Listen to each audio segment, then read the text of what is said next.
আসসালামু আলাইকুম। আজকের খবর থেকে আমি বাজিদ চিফ রিপোর্টার বলছিলাম, রাজশাহী বিভাগ। দর্শকবৃন্দ, আজকেও আমি আপনাদেরকে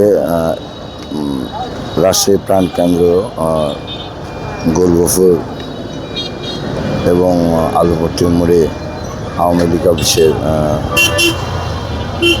পাশেই আপনাদেরকে লাইভ করছি, কিংবা আমার এই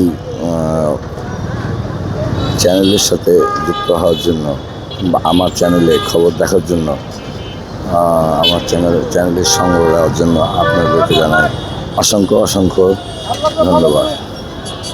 দর্শকবৃন্দ, আজকে আমি আবারও এলাম এই পেট্রোল পাম্পের একটি প্রতিবেদন করতে। গোলগফুর পেট্রোল পাম্প আমার পিছে। দর্শকবৃন্দ, কিছু আইনের লোকও দেখা যাচ্ছে যে তারা তেল নিচ্ছে। কি